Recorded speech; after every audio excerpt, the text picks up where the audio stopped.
बंदी छोड़ सतगुरु रामपाल जी परमेश्वर जी की जय हो।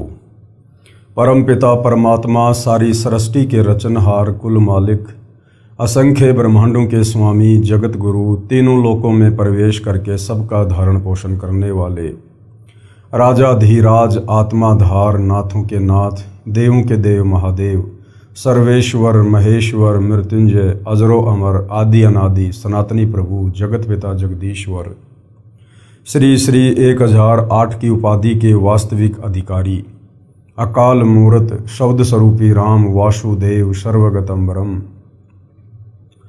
परम पूज्य प्रथम पूज्य परम संत परम पुरुष परम धनी परम दयालु सत्य कबीर हक्का कबीर अल्लाहु कबीर अल्लाहु अकबर बाखबर अल्लाह ताला जगत के तारणहार जगत के मुक्तिदाता जगत के जगन्नाथ हारे के सहारे हिंदुओं के राम मुसलमानों के अल्लाह सिखों के वाहिगुरु ईसाइयों के मसीह दया के सागर दया निधि करुणा के सागर करुणा निधि स्वयंभू परिभू संकट मोचन कष्ट हरण मंगल करण दुख भंजन अविगत कबीर निर्विकार निर्विषम परमात्मा अलय अलेख सतगुरु आदि अनादि सतगुरु असली मर्यादा पुरुषोत्तम असली राम असली कृष्ण असली घनश्याम असली मुरारी राजाओं के राजा महाराजाओं के महाराजा शहंशाहों के शहंशाह सम्राटों के सम्राट भगवानों के भगवान अल्लाहों के अल्लाह प्रभुओं के प्रभु मसीहाओं के मसीह सच्चे वाहिगुरु बाबाओं के बाबा पीरों के पीर सेठों के सेठ जगत सेठ सावड़सा सेठ सर्वगुण संपन्न अनंत कोटि कलाओं के स्वामी अनंत कोटि ब्रह्मांडों के नायक योगियों में महायोगी ध्यानियों में महाध्यानी सिद्धों में परम सिद्ध ज्ञानियों में तत्वज्ञानी ब्रह्मज्ञानी महाज्ञानी परम ज्ञानी सर्वश्रेष्ठ ज्ञानी विज्ञानी युवा कबीर समर्थ कबीर असमवाद अमित ओझा सच्चे रहनुमा करीम अल्लाह सुभान अल्लाह दुनिया के अंतिम पैगंबर 8 सितंबर 1951 से गांव धनाना जिला सोनीपत हरियाणा भारतवर्ष की पावन भूमि पे प्रकट रियल कल्कि भगवान श्री नारायण साकार हरि श्री बाबा साहेब नूर अनंत परमात्मा सच्चे दरवेश सच्चे बाखबर संत श्रोमणी सतगुरु रामपाल जी परमेश्वर जी के चरण कमल में आप और हम सभी भाई बहनों का अनंत कोटि दंडवत प्रणाम। सत्साई भाई और बहनों, बहुत बड़ी दया बहुत बड़ी मेहर पूज्य गुरुदेव भगवान की परमेश्वर रामपाल जी की, जिनके शुभ आशीर्वाद से विशेष आशीर्वाद से उन्हीं के सत्संगों के संग्रह के ऊपर बन चुकी पवित्र आध्यात्मिक पुस्तक कबीर बड़ा या कृष्ण के ऊपर वीडियो बनाने की श्रृंखला जारी है। इसी श्रृंखला में आज हमारा ये 33वें नंबर का वीडियो है। भाई और बहनों, इस पवित्र पुस्तक कबीर बड़ा या कृष्ण के ऊपर जो वीडियो बन रहे हैं, ये हिंदू समाज के लिए, यदि हिंदू समाज से जुड़े श्रद्धालुओं ने निष्पक्ष होकर रुचि लेकर यदि ये वीडियो देख लिए तो उनके लिए किसी वरदान से कम नहीं है, क्योंकि ये पवित्र पुस्तक चारों वेद पवित्र गीता और 18 पुराणों के ज्ञान से मिश्रित है। यानी इन तमाम सदग्रंथों का निष्कर्ष निकालकर भक्ति और भगवान को पहचानने के लिए, शास्त्र अनुकूल साधना के विषय में जानने के लिए, एक पूर्ण परमात्मा कौन है, वो कैसे मिले, कहाँ रहता है, क्या उसकी प्राप्ति की विधि है, ये सारी जानकारियां इस पवित्र पुस्तक में शामिल हैं। तो भाइयों और बहनों, अध्यात्म को लेकर जो शंकाएं, जो सवाल हमारे दिलो दिमाग में सदियों से गूंज रहे थे, अब ये पवित्र पुस्तक उन तमाम शंकाओं का समूल समाधान कर देगी, यदि आपने निष्पक्ष होकर अपनी आत्मा के कल्याण के लिए इस पवित्र पुस्तक को पढ़ लिया तो भाइयों और बहनों, वर्तमान में हमारा जो टॉपिक चल रहा है इस पवित्र पुस्तक को लेकर, वो है हु इज सुप्रीम गॉड, सर्वशक्तिमान परमात्मा कौन है, कबीर बड़ा या कृष्ण। मामला चल रहा है जनता की अदालत में, और जनता की अदालत में जनता को ही जज के रूप में रखा गया है, क्योंकि वर्तमान समय कलयुग की बिचली पीढ़ी का है, मोक्ष का प्राइम टाइम है, 21वीं सदी है, और जनता शिक्षित है, पढ़ी लिखी है, अपनी आंखों से अपने ही धर्म ग्रंथों में लिखी सच्चाई को देखकर भली भांति निर्णय करने में सक्षम है। इसलिए जनता की अदालत में जनता को ही जज के रूप में चुना गया है।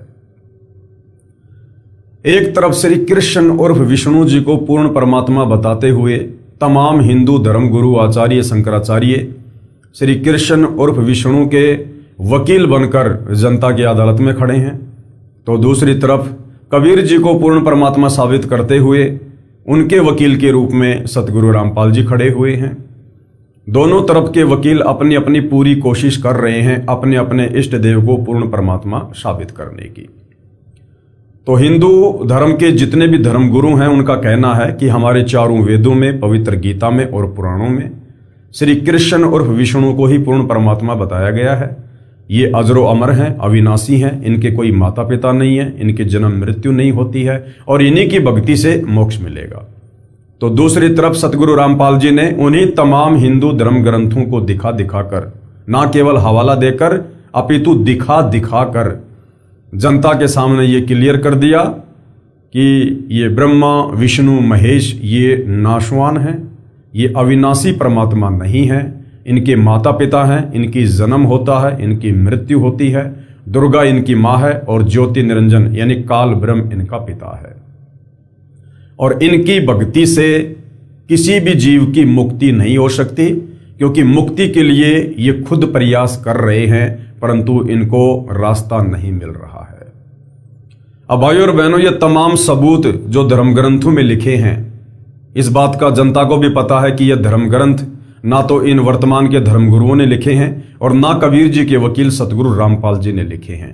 ये तो सदियों से लिखे हुए हैं और सदग्रंथ ही अध्यात्म को समझने का एक जरिया होता है, एक माध्यम होता है।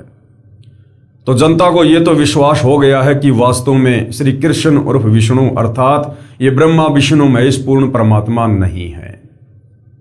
यदि कोई पूर्ण परमेश्वर है तो कबीर साहिब है। वेद जिनके विषय में चीख चीख कर गवाही दे रहे हैं, कबीर परमेश्वर की लीलाओं को लेकर कि वो परमात्मा जब धरती पर प्रकट होता है तो क्या लीला करता है, वेद उसकी गवाही दे रहे हैं और वेदों में जो गवाही लिखी है वो केवल कबीर जी के ऊपर ही खरी खरी उतर रही है।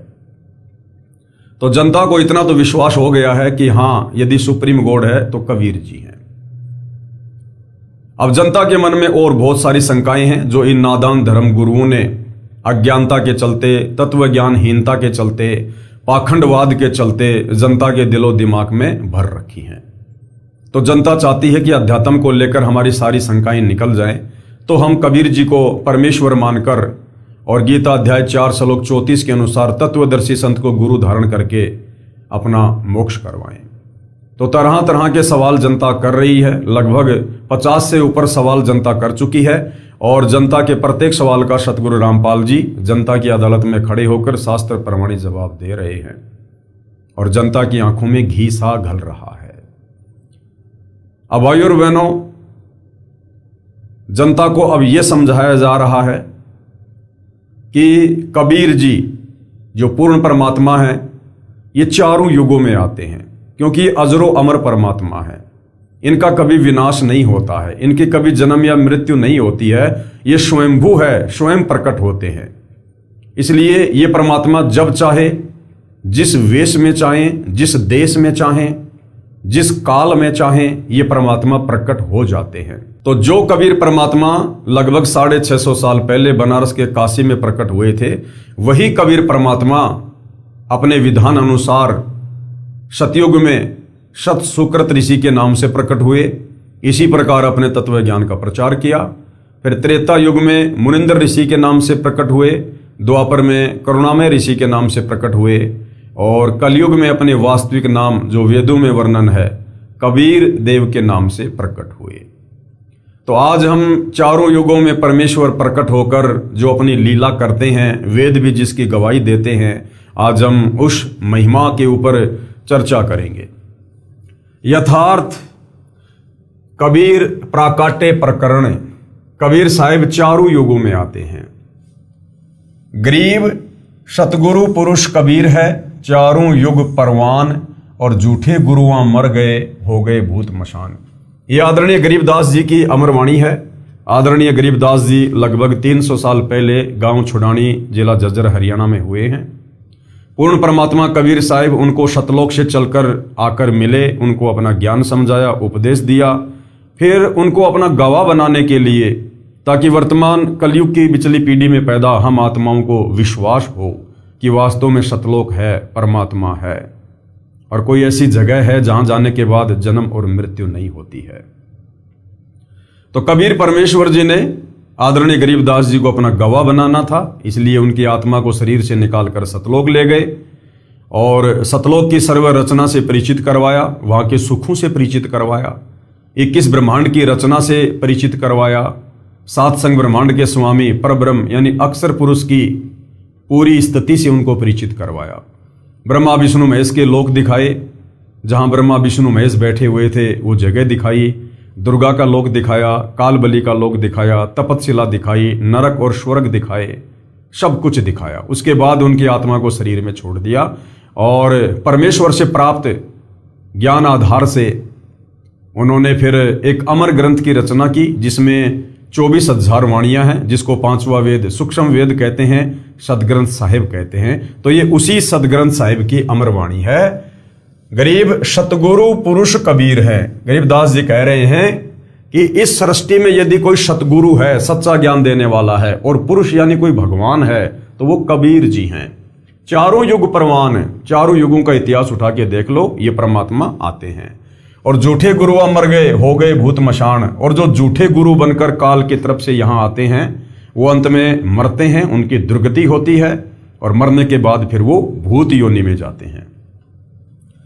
सतयुग में कबीर देव यानी कबीर साहिब का सत सुकृत नाम से प्राकाटे, यानी सतयुग में कबीर परमात्मा सत सुकृत ऋषि के नाम से प्रकट हुए थे। तत्व ज्ञान के अभाव से श्रद्धालु शंका व्यक्त करते हैं कि जुलाहे रूप में कबीर जी तो विक्रमी संवत 1455 अर्थात सन 1398 में काशी में हुए थे। वेदों में कबीर देव यही काशी वाला जुलाहा धारक कैसे पूर्ण परमात्मा हो सकता है? जनता की क्या शंका है कि आप जिस कबीर जी को पूर्ण परमात्मा बता रहे हो, तो ये कबीर जी तो 650 साल पहले हुए हैं, और आप कह रहे हो कि कबीर जी सतयुग में भी आए थे, त्रेता में भी आए थे, वेदों में भी उनकी महिमा है। तो वेद तो सतयुग से चलते आ रहे हैं, तो कबीर जी जो 650 साल पहले आए थे उनका जिक्र भला वेदों में कैसे हो सकता है? वो भला सतयुग त्रेता द्वापर में कैसे प्रकट हो सकते हैं? क्योंकि अभी जनता अध्यात्म से अपरिचित है, परमेश्वर की शक्ति से अपरिचित है, इसलिए इस प्रकार के सवाल करना जायज है। इस विषय में दास यानी सतगुरु रामपाल जी कह रहे हैं कि मेरी प्रार्थना है कि यही पूर्ण परमात्मा कबीर देव यानी कबीर परमेश्वर वेदों के ज्ञान से भी पहले सतलोक में विद्वान थे। इन वेदों का ज्ञान जो इस ब्रह्म को दिया गया, इस ब्रह्म ने जो ब्रह्मा जी को दिया, ब्रह्मा ने फिर अपने मानस इन पुत्रों को दिया, मनु जैसों को, उसके बाद ये आम समाज में आया। इन वेदों के ज्ञान से पहले भी कबीर परमात्मा सतलोक में विद्वान थे। सतयुग त्रेता द्वापर की तो बातें छोड़ दो,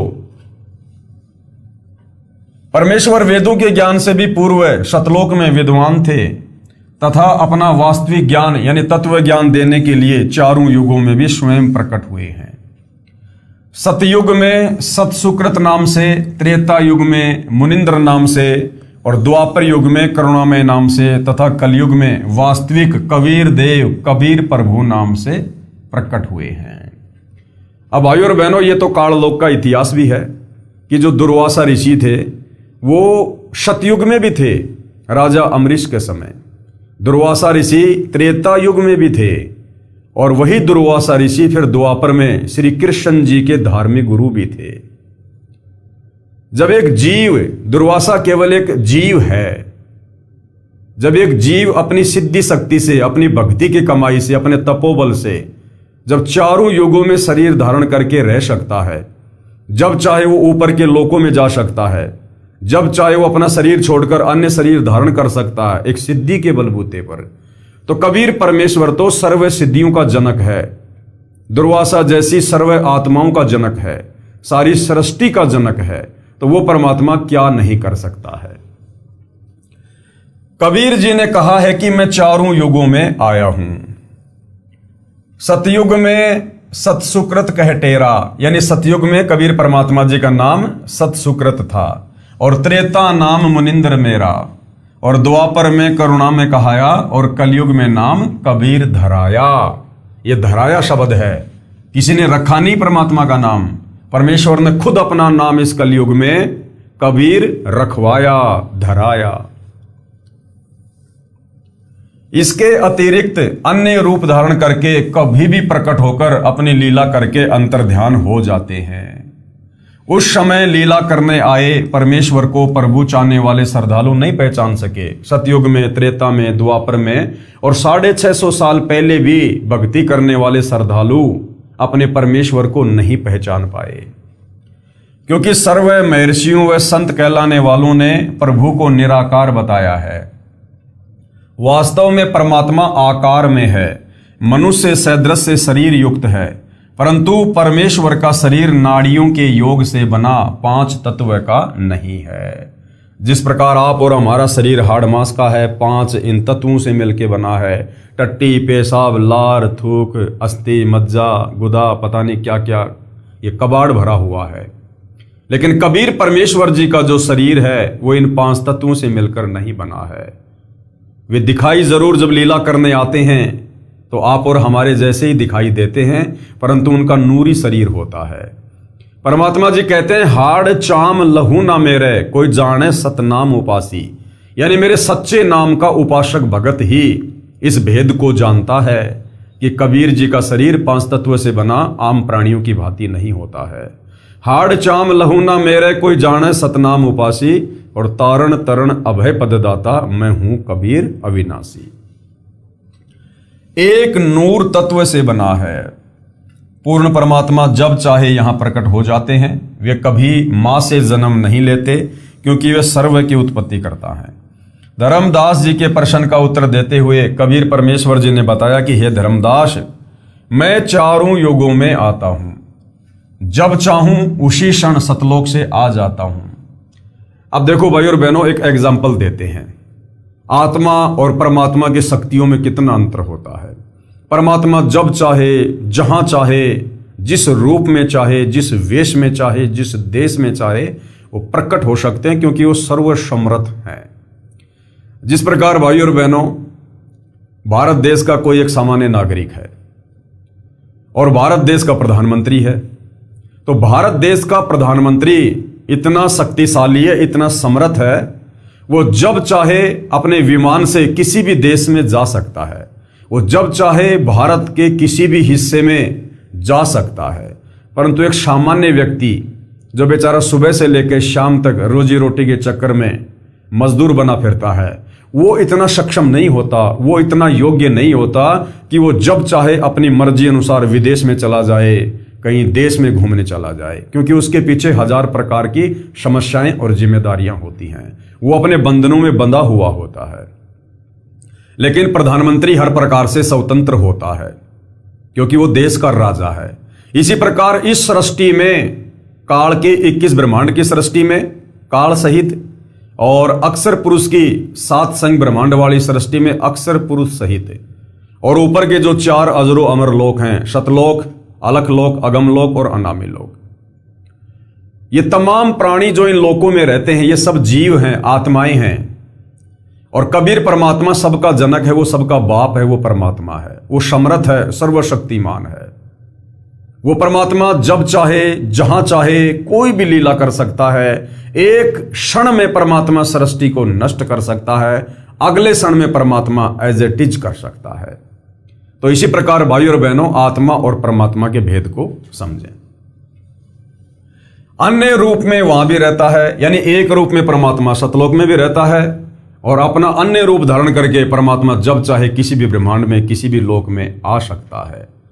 जिस प्रकार भाई और बहनों, ये जो 21 ब्रह्मांड का स्वामी ज्योति निरंजन काल है, जो ब्रह्मा विष्णु महेश का पिता है, ये 1000 ये सिद्धियों का स्वामी है, 1000 ये कलाओं का स्वामी है। ये 1000 अपने भिन्न भिन्न रूप बना सकता है। 1000 रूप बनाकर ये अलग अलग लीला कर सकता है।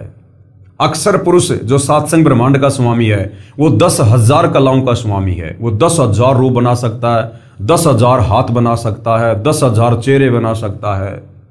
इसी प्रकार जो कबीर परमेश्वर हैं, परम अक्षर ब्रह्म हैं, ये अनंत कलाओं के स्वामी हैं, अनंत सिद्धियों के स्वामी हैं। ये जितने चाहें उतने रूप बना सकते हैं, इनके ऊपर कोई बंदिश, कोई पाबंदी नहीं है। हम रोज नित्यनियम में पढ़ते हैं आदरणीय गरीबदास जी के 5वें वेद सूक्ष्म वेद की वाणी, गरीब ऐसा सतगुरु हम में लिया, बेपरवाह अबंध और परम हंस पूर्ण पुरुष, रोम रोम रवि चंद। ये कबीर परमात्मा अबंध है, अन्य रूप में वहां भी रहते हैं। जब मैं ब्रह्मा से मिला, उसको तत्व ज्ञान में सृष्टि रचना का ज्ञान करवाया। कबीर परमात्मा कह रहे हैं, जब मैं इस काललोक में आकर श्री ब्रह्मा जी को मिला तो उसको तत्व ज्ञान में सृष्टि रचना का ज्ञान करवाया, तो वह प्रभावित हुआ तथा कहा कि आपका ज्ञान अद्वितीय है। ब्रह्मा जी ने कहा कि महाराज आपका ज्ञान तो चारों वेदों से परे है, अद्वितीय है। प्रथम मंत्र प्राप्त किया ब्रह्मा जी ने। ब्रह्मा तथा सावित्री को मैंने ओम मंत्र दिया, ये देखने के लिए कि ये कितना विश्वास करता है। इसके पश्चात मैं श्री विष्णु जी के पास विष्णु लोक गया, उससे भी ज्ञान चर्चा की तथा विष्णु भी मेरा शिष्य हुआ। उसको तथा लक्ष्मी को हरिय मंत्र प्रथम मंत्र रूप में दिया गया, ये देखने के लिए कि ये काल ब्रह्म के द्वारा डगमग तो नहीं हो जाएगा। इसके पश्चात शिव के पास शंकर लोक में गया, उसको तथा पार्वती को सोहम नाम दिया, ये देखने के लिए कि कहीं ये भी काल ब्रह्म द्वारा फिर तो भ्रमित नहीं कर दिए जाएंगे। इसी प्रकार भाइयों और बहनों, वो सच्चा नाम सतनाम देने के लिए सतगुरु रामपाल जी हमें 4 महीने का या कम से कम 1 साल का समय देते हैं।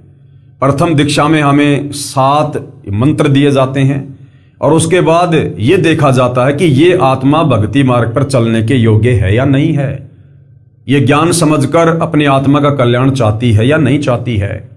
जब परमेश्वर देख लेते हैं कि ये आत्मा बिल्कुल रुचि लेकर भक्ति कर रही है, इसे आत्मा का कल्याण करवाना है, तो परमेश्वर फिर उसे आगे सतनाम देते हैं जो 2 अक्षर का है। उसके पश्चात अन्य ऋषियों मनु आदि से ज्ञान चर्चा की, परंतु मनु आदि ऋषियों ने काल प्रभाव के कारण मेरे ज्ञान पर विश्वास नहीं किया। सतयुग में कबीर परमात्मा जो सतसुकृत ऋषि के नाम से आए थे, वो मनु को मिले और मनु को ज्ञान समझाया कि मनु, तू जिन वेदों को सर्वश्रेष्ठ मानकर पढ़ रहा है, इनमें कंप्लीट ज्ञान नहीं है, इन वेदों के अंदर पूर्ण परमात्मा की प्राप्ति का मार्ग नहीं है, केवल काल ब्रह्म तक की जानकारी है, काल ब्रह्म की प्राप्ति का मार्ग है, ब्रह्मलोक तक जाने का रास्ता है।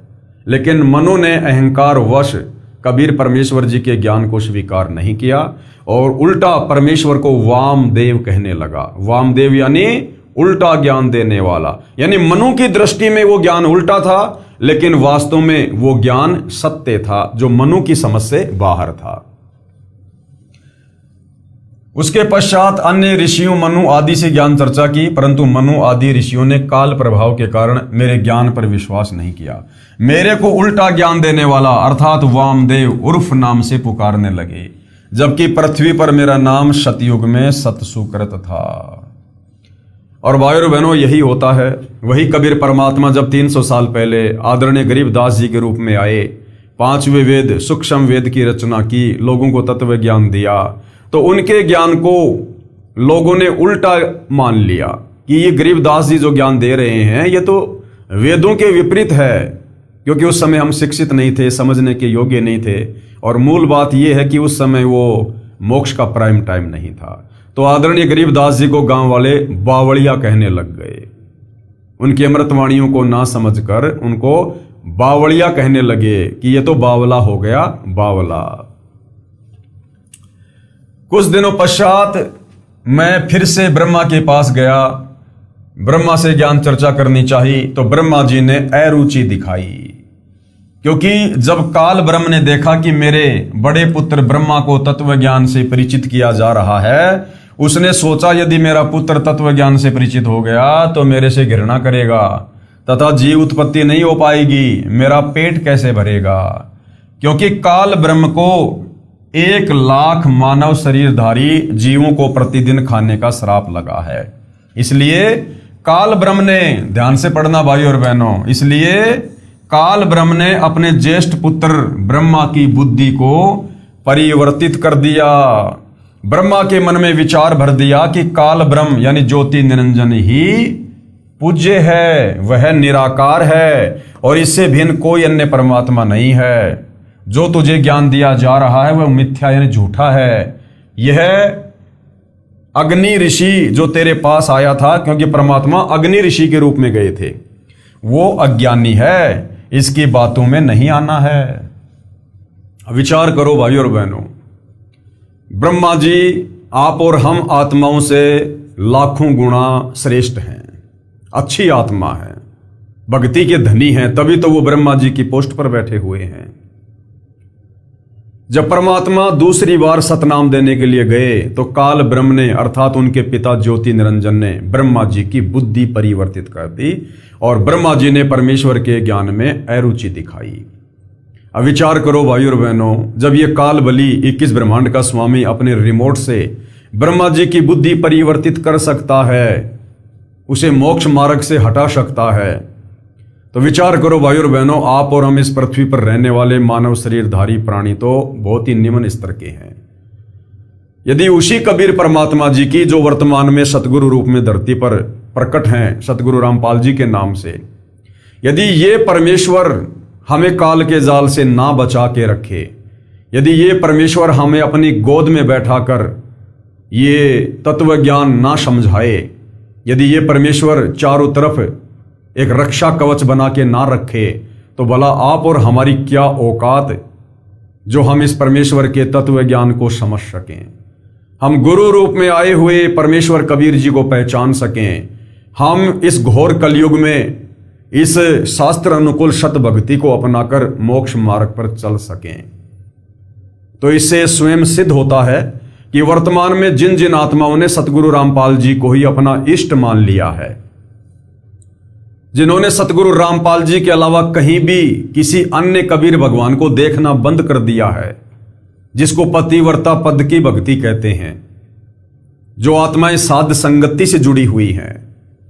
विचार करो भाई और बहनों, यदि सतगुरु रामपाल जी की विशेष रजा और कृपया हम आत्माओं पर ना हो तो हम इस भक्ति के निकट भी नहीं ठहर सकते, निकट भी।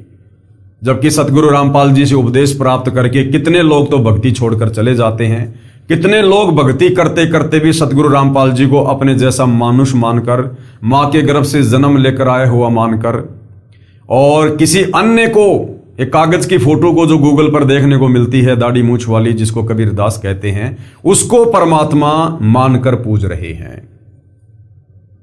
तो भाई और बहनों, इससे स्वयं सिद्ध है कि आप और हमारे ऊपर साध संगति से जुड़ी आत्माओं पर कबीर परमेश्वर सतगुरु रामपाल जी की विशेष वीवीआईपी रजा है, वीवीआईपी रजा। और इस रजा को हम इसी प्रकार से मर्यादा में रहकर, गुरु को परमेश्वर मानकर, आत्मा के कल्याण को ही टारगेट मानकर इस मार्ग पर चलते रहें। हे धर्मदास, ब्रह्मा ने काल ब्रह्म के प्रभाव से प्रभावित होकर मेरे ज्ञान को ग्रहण नहीं किया तथा कहा, हे ऋषिवर, जो ज्ञान आप बता रहे हो यह अप्रमाणित है, इसलिए विश्वास के योग्य नहीं है। वह ब्रह्मा जी के अंदर काल बोल रहा है, वेदों में केवल एक परमात्मा की पूजा का विधान है, उसका केवल एक ओम ही जाप करने का है। मुझे पूर्ण ज्ञान है, मुझे आपका ज्ञान अस्वीकार्य है। हे धर्मदास, मैंने बहुत कोशिश की ब्रह्मा को समझाने की तथा बताया कि वेद ज्ञान दाता यानी वेदों का ज्ञान देने वाला ये ब्रह्म किसी अन्य पूर्ण ब्रह्म के विषय में कह रहा है। क्या कह रहा है? कि उसकी प्राप्ति के लिए तथा उसके विषय में तत्व से जानने के लिए किसी तत्वदर्शी संत यानी धीराणाम संत की खोज करो, फिर उनसे वह तत्व ज्ञान सुनो। लेकिन ब्रह्मा जी के एक भी बात समझ में नहीं आई और परमेश्वर जी ने इसका प्रमाण भी दिया, क्योंकि ब्रह्मा जी वेदों का ज्ञाता है। यजुर्वेद अध्याय 40 मंत्र 10 व 13 में स्पष्ट वर्णन है तथा गीता अध्याय 4 श्लोक 34 में भी स्पष्ट कहा है। इन प्रमाणों को देखकर भी काल ब्रह्म के अति प्रभाव के कारण ब्रह्मा ने मेरे विचारों में रुचि नहीं ली। मैंने जान लिया कि ब्रह्मा को काल ने भ्रमित कर दिया है, इसलिए विष्णु जी ने भी अरुचि की, तो मैं वहां से शिव शंकर के पास गया। ब्रह्मा के बाद परमात्मा विष्णु जी के पास गए, वहां भी काल ने उसकी बुद्धि फेर दी, क्योंकि यदि मेरे तीनों पुत्र तत्व ज्ञान से परिचित हो गए और इन्हें पता चल गया कि मैं काल ब्रह्म हूं और मुझे एक भयंकर श्राप लगा हुआ है, तो ये मेरे लिए कभी भी ये जीवों को उत्पन्न करने की, उनका पालन पोषण करने की और संहार करने वाला कार्य नहीं करेंगे। यही स्थिति शिव की देखकर, यानी शिव जी को भी डगमग कर दिया काल ने। परमात्मा कहते हैं फिर मैं नीचे पृथ्वी लोक में आया और वर्तमान में चल रही चतुर्युगी के प्रथम सतयुग में, यानी वर्तमान में यह कलयुग है, इससे पहले द्वापर युग था, उससे पहले त्रेता युग था और उससे पहले सतयुग था। तो परमात्मा कह रहे हैं कि मैं सतयुग में नीचे आया इस पृथ्वी पर। मैंने, यानी परमेश्वर कबीर जी ने एक सरोवर में कमल के फूल पर शिशु रूप धारण किया।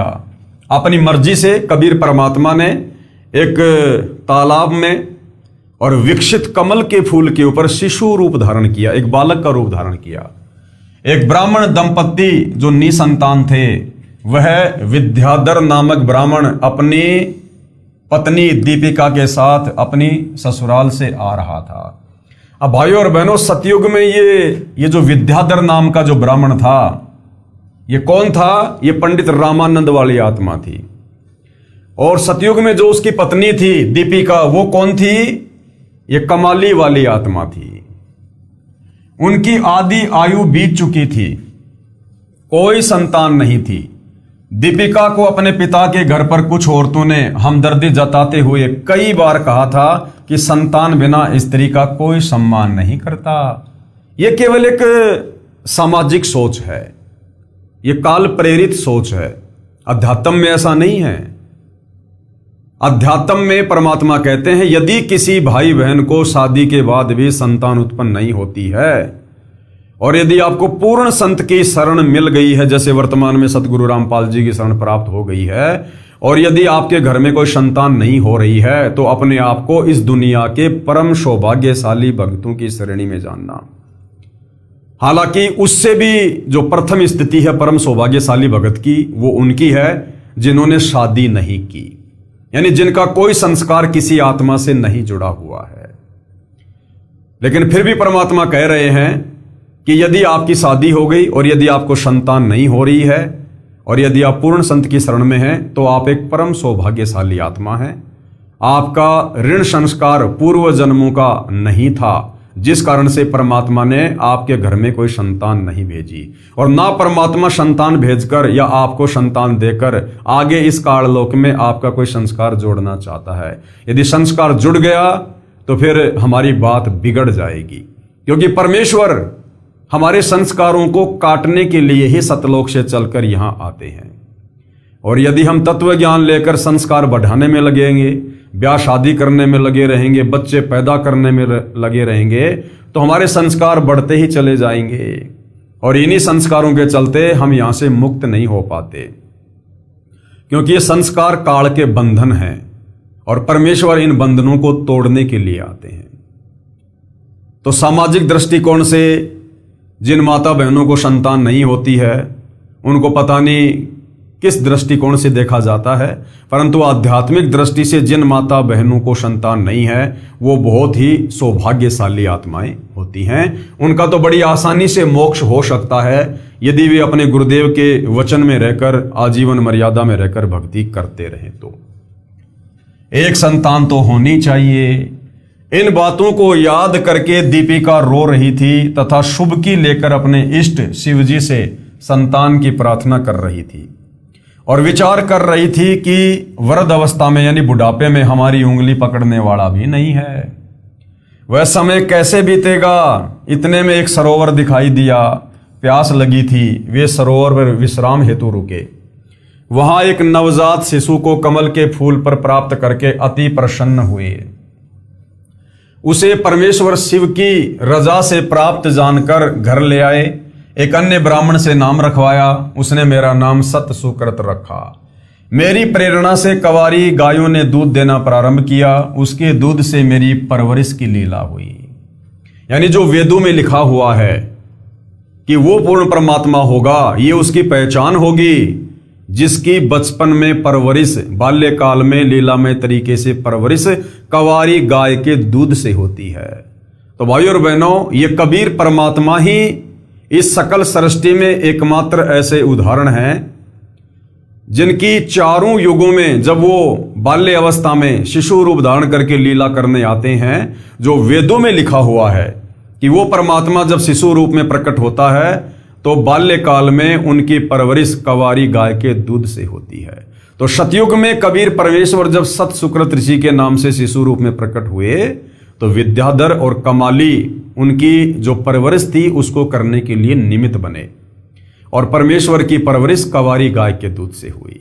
चारों युगों में परमात्मा यही लीला करते हैं, और ये लीला कंवारी गाय के दूध से परवरिश वाली ना आपको श्री ब्रह्मा विष्णु महेश के जीवन काल में देखने को मिलेगी, ना श्री राम और श्री कृष्ण जी की लीलाओं में देखने को मिलेगी, केवल और केवल कबीर परमेश्वर जी की लीलाओं में देखने को मिलेगी। अर्थात कबीर परमात्मा ही सारी सृष्टि के मालिक हैं और यही असंख्य ब्रह्मांडों के स्वामी हैं। गुरुकुल में शिक्षा की लीला की सतयुग में परमात्मा ने पढ़ाई लिखाई की, जो अन्य युगों में नहीं की थी। गुरुकुल में शिक्षा की लीला की, ऋषि जी जो वेद मंत्र भूल जाते तो मैं खड़ा होकर पूरा करता। अब जो पंडित, जो विद्वान, जो ऋषि जन वेद मंत्रों को भूल जाया करते थे, तो कबीर परमात्मा जो छोटी सी आयु में लीला कर रहे थे गुरुकुल में पढ़ाई पढ़ने की, कबीर परमात्मा खड़े होकर उन वेद मंत्रों को पूरा किया करते थे। ऋषि जी वेद मंत्रों का गलत अर्थ करते थे, मैं विरोध करता था, इस कारण से मुझे गुरुकुल से निकाल दिया। पृथ्वी पर घूमकर मैंने बहुत से ऋषियों से ज्ञान चर्चा की, परंतु शास्त्र विरुद्ध ज्ञान पर आधारित होने के कारण किसी भी ऋषि महर्षि ने ज्ञान सुनने की चेष्टा ही नहीं की। महर्षि मनु से भी मेरी वेद ज्ञान पर चर्चा हुई। महर्षि मनु ने ब्रह्मा जी से ही ज्ञान ग्रहण किया था। अब जब ब्रह्मा जी को कंप्लीट ज्ञान नहीं तो मनु जी को कहां से हो जाएगा। महर्षि मनु जी ने मुझे उल्टा ज्ञान देने वाला बताया कि आप तो वेदों के विरुद्ध ज्ञान दे रहे हो, वेदों में ऐसा कहीं नहीं लिखा है, जबकि वेदों में सब कुछ लिखा हुआ है। और वो अपने आप को संस्कृत के प्रकांड ज्ञाता भी माना करते थे, लेकिन उसके बावजूद भी भाई और बहनों उनको मोतियाबिंद था। यानी काल प्रेरणा ऐसी होती है, काल जिसकी बुद्धि पर बैठ जाता है आंखों के सामने सत्य को भी नहीं देखने देता है।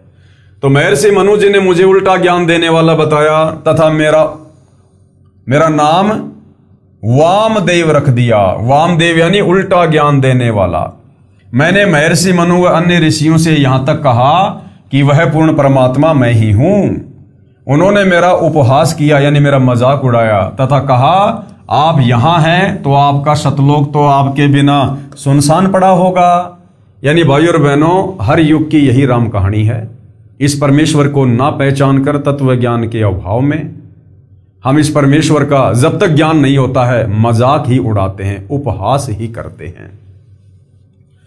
तो मनु जी ने क्या कहा कि आप यहां हैं तो आपका सतलोक तो आपके बिना सुनसान पड़ा होगा। वहां सतलोक में जाने का क्या लाभ, वहां गए प्राणी तो अनाथ हैं। मैंने कहा मैं ऊपर भी विराजमान हूं।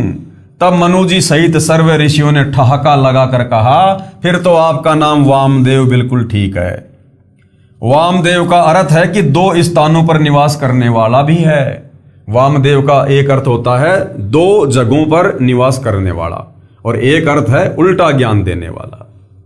वाम अक्सर दो का बोधक है। इस प्रकार उन ज्ञानहीन व्यक्तियों ने, यानी उन मनु जैसे ज्ञानहीन व्यक्तियों ने मेरे तत्व ज्ञान को ग्रहण नहीं किया। वामदेव का प्रमाण शिव पुराण पेज नंबर 606, 607 कैलाश संहिता प्रथम अध्याय में है। बहुत से प्रयत्न करने पर कुछ पुण्यात्माओं ने मेरा उपदेश ग्रहण किया। यानी सतयुग में कबीर परमेश्वर के ज्ञान को बहुत ही कम आत्माओं ने स्वीकार किया। मैंने सप्तम वेद यानी कबीर वाणी की रचना की, जिसकी काल द्वारा प्रेरित ज्ञानहीन ऋषियों ने बहुत निंदा की। जैसे परमात्मा ने 650 साल पहले आदरणीय धर्मदास जी को निमित्त बनाकर कबीर वाणी सप्तम वेद, पांचवा वेद, सूक्ष्म वेद लिखवाया, कबीर सागर। और जिस प्रकार वो 650 साल पहले वाले ऋषिजन पंडित वो परमेश्वर का मजाक किया करते थे कि ये अनपढ़, ये क्या वाणियां लिखवाएगा, ये क्या ज्ञान देगा। ऐसे ही परमात्मा चारों युगों में आते हैं अपनी कबीर वाणी के द्वारा बोल बोल कर लोगों को समझाते हैं, जिसको तत्व ज्ञान कहते हैं। फिर परमेश्वर उसको लिपिबद्ध करवा देते हैं। तो परमेश्वर जो वाणियां बोला करते थे, जो ज्ञान दिया करते थे, जो ग्रंथ उन्होंने लिखवाए, उस समय के ऋषिजन काल प्रेरणा से मजाक उड़ाया करते थे। मैंने सप्तम वेद अर्थात कबीर वाणी यानी 5वें वेद की रचना की, जिसकी काल द्वारा प्रेरित ज्ञानहीन ऋषियों ने बहुत निंदा की तथा जनता से इसे न पढ़ने का आग्रह किया। और यही कारण है भाइयों और बहनों, चाहते तो सतगुरु रामपाल जी यानी वही कबीर परमात्मा जो वर्तमान में धरती पर प्रकट हैं, चाहते तो ये भी नया सप्तम वेद लिख सकते थे, नया 5वां वेद लिख सकते थे। लेकिन परमेश्वर को भली भांति हम ज्ञानहीन, बुद्धिहीन, अपने आप को प्रकांड ज्ञाता समझने वाले 2 कोटि के जीवों की औकात का पता है कि जब इन्होंने सतयुग, त्रेता, द्वापर और कलयुग के प्रथम चरण में मेरे द्वारा लिखवाई गई या लिखी गई वाणियों पर विश्वास नहीं किया, तो वर्तमान समय तो कलयुग है। इस समय तो इंसान हर प्रकार से नीचे गिरा हुआ है। ये कैसे विश्वास करेंगे? ये लोग कहेंगे कि आप ही ने लिख दिया और आप ही बता रहे हो, इसका क्या प्रमाण है?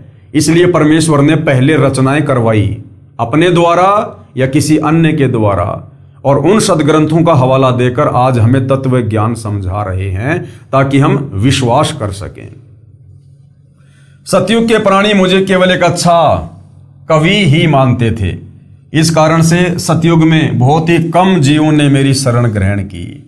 ब्राह्मण विद्याधर वाली आत्मा त्रेता युग में वेद विद ऋषि हुए, यानी वही पंडित रामानंद जी वाली आत्मा फिर त्रेता युग में वेद विग नाम के ऋषि हुए, तथा कलयुग में ऋषि रामानंद हुए, तथा दीपिका वाली आत्मा त्रेता युग में सूर्या हुई। सतयुग में जो कमाली वाली आत्मा दीपिका थी, वो फिर त्रेता युग में क्या हुई? वो सूर्या नाम की उसी पंडित रामानंद जी की वो पत्नी हुई, तथा कलयुग में वो कमाली हुई।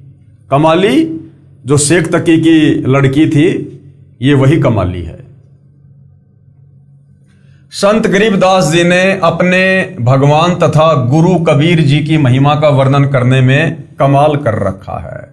सच्चाई तो परिपूर्ण है। कहा है कि पूर्ण प्रभु कबीर जी यानी कबीर देव, कबीर देव यानी वेदों में परमेश्वर का नाम कबीर देव है, कबीर अग्नि है। हम जिसे सीधा सीधा कबीर परमेश्वर, कबीर साहिब कह देते हैं। सतयुग में सत सुकृत नाम से स्वयं प्रकट हुए थे। उस समय गरुड़ जी, श्री ब्रह्मा जी, श्री विष्णु जी तथा श्री शिव जी आदि को सत ज्ञान समझाया था।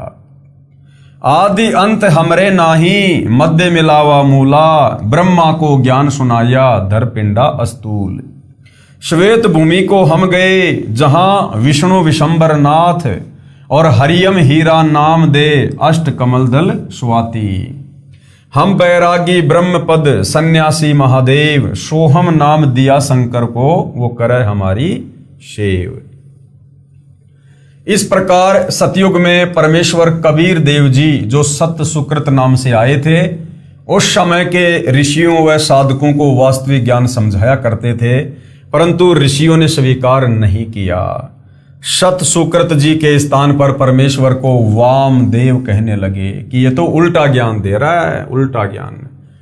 इसीलिए यजुर्वेद अध्याय 12 मंत्र 4 में विवरण है कि यजुर्वेद के वास्तविक ज्ञान को वामदेव ऋषि ने सही जाना तथा अन्य को समझाया। ये देखिएगा, वेद मंत्र है ये, यजुर्वेद अध्याय 12 मंत्र 4 आप जियों के सामने है। इसका अनुवाद भी किया गया है और सतगुरु रामपाल जी ने क्या समझाया है।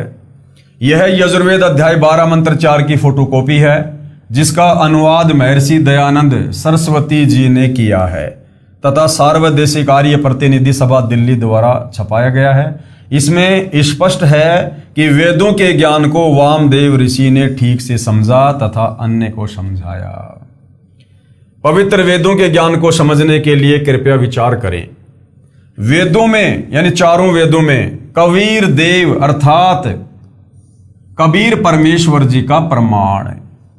पवित्र वेदों में प्रवेश से पहले यानी वेदों के उन श्लोकों को देखने से पहले प्रभु जानकारी के लिए पवित्र चारों वेद प्रमाणित शास्त्र हैं, यानी भगवान की जानकारी और प्राप्ति के लिए।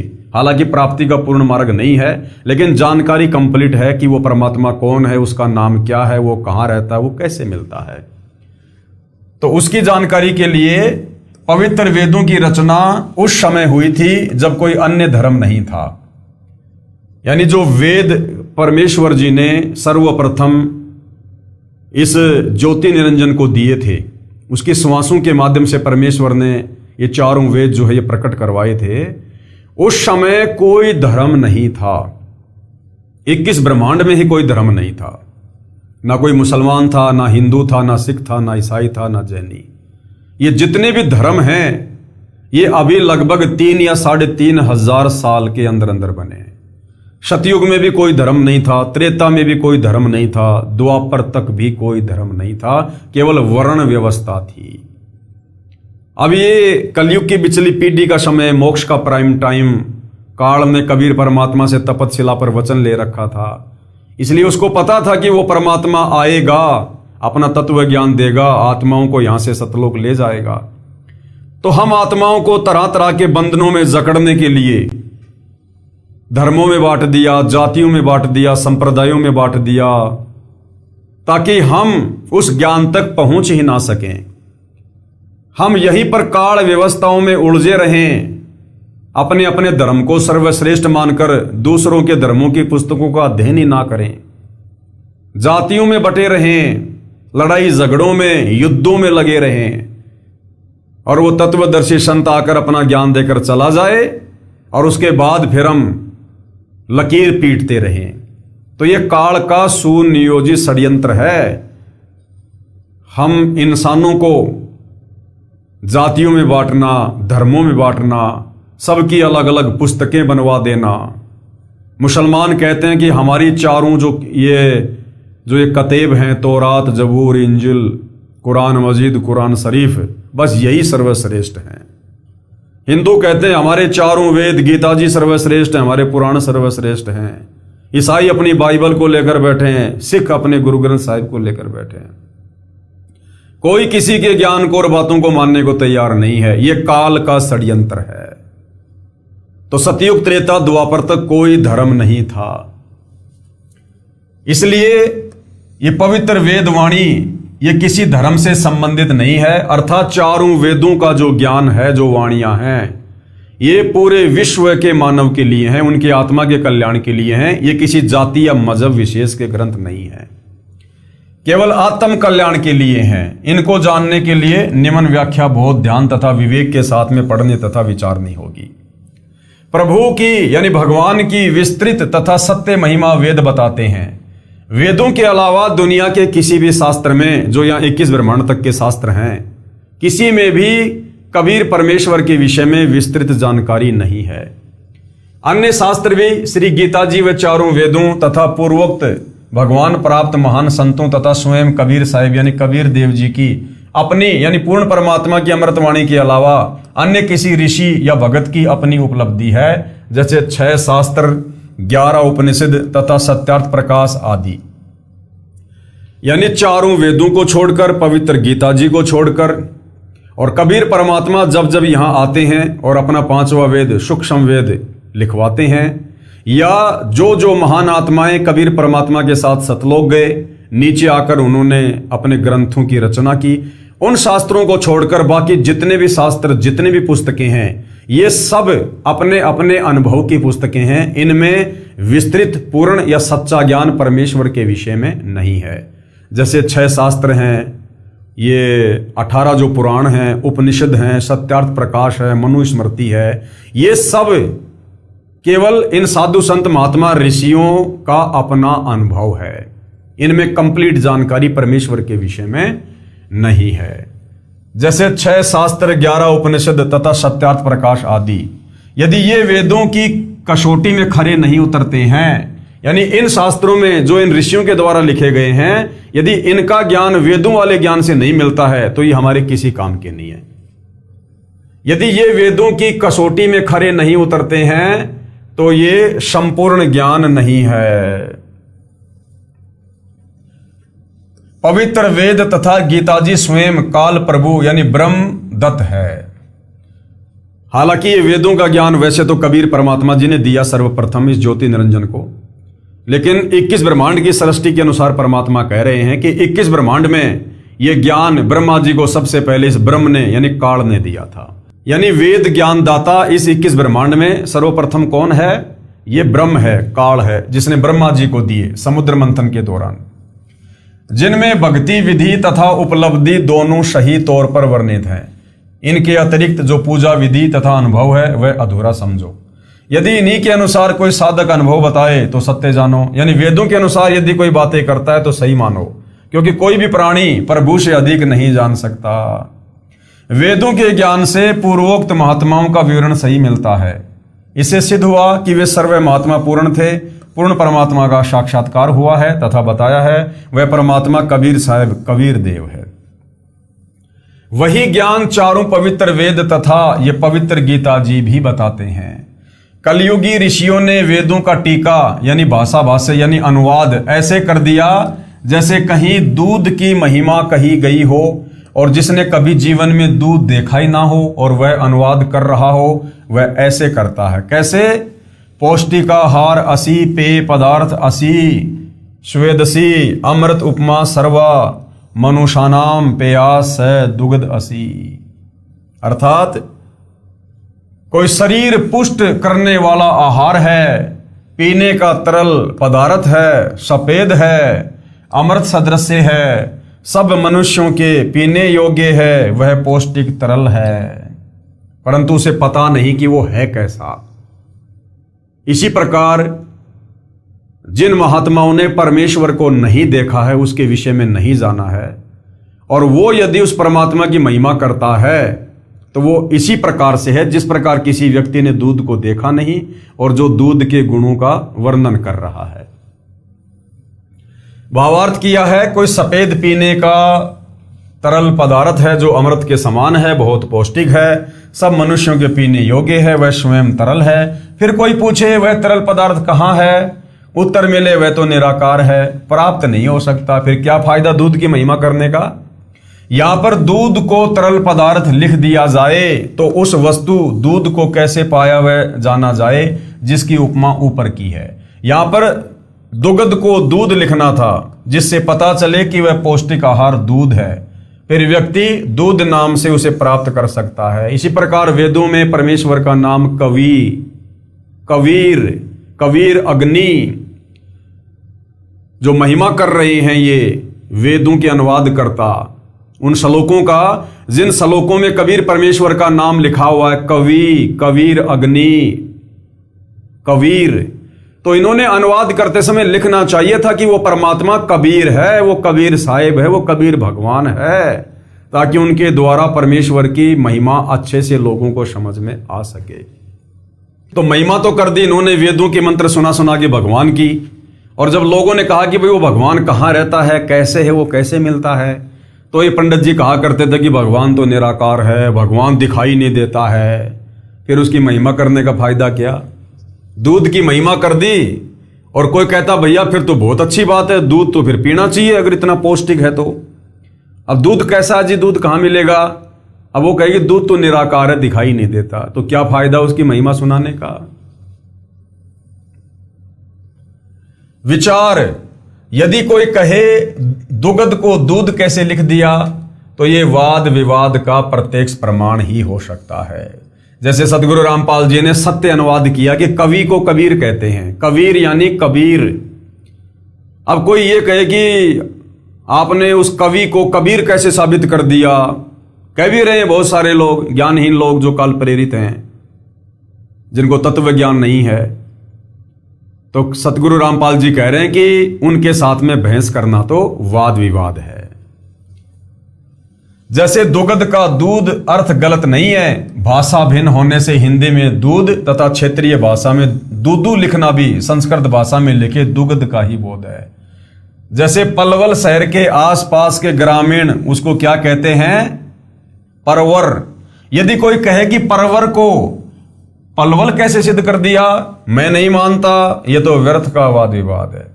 ठीक इसी प्रकार कोई कहे कि कबीर देव को कबीर परमेश्वर कैसे सिद्ध कर दिया, ये तो वर्थ का वाद विवाद ही है। जैसे यजुर्वेद है, अब समझा रहे हैं परमात्मा, जैसे यजुर्वेद है, ये एक धार्मिक पवित्र पुस्तक है जिसमें भगवान की यज्ञ स्तुतियों की ऋचाएं लिखी हैं तथा भगवान कैसा है, कैसे पाया जाता है, सब विस्तृत वर्णन है। अब यदि पवित्र यजुर्वेद की महिमा कहें कि प्रभु की यज्ञ स्तुतियों की ऋचाओं का भंडार है, बहुत अच्छी विधि वर्णित है, एक अनमोल जानकारी है, और ये लिखे नहीं कि वह यजुर्वेद है, अपितु यजुर्वेद का अर्थ लिख दें कि यज्ञ स्तुतियों का ज्ञान है, तो उस वस्तु यानी पवित्र पुस्तक को कैसे पाया जा सकेगा? उसके लिए लिखना होगा कि वह पवित्र पुस्तक यजुर्वेद है जिसमें यज्ञ ऋचाएं हैं। इसी प्रकार इन तत्व ज्ञानहीन साधु संत महात्मा ऋषियों ने वेदों का अनुवाद करते समय भगवान की महिमा तो कर दी कि वो राजा के समान सिंहासन पर विराजमान है, उसके सिर के ऊपर मुकुट है, लेकिन उसका नाम नहीं लिख रहे, उस कवि का अर्थ वो कबीर नहीं कर रहे। क्योंकि भाइयों और बहनों, वेद जो परमेश्वर द्वारा प्रदत्त हैं, उस परमेश्वर के अलावा भला कौन उसका अनुवाद कर सकते हैं? केवल अड़ंगा कर सकते हैं, अनुवाद नहीं कर सकते। अब यजुर्वेद की संधि विच्छेद करके लिखें यजुर प्लस वेद, फिर भी वही पवित्र पुस्तक यजुर्वेद का ही बोध है।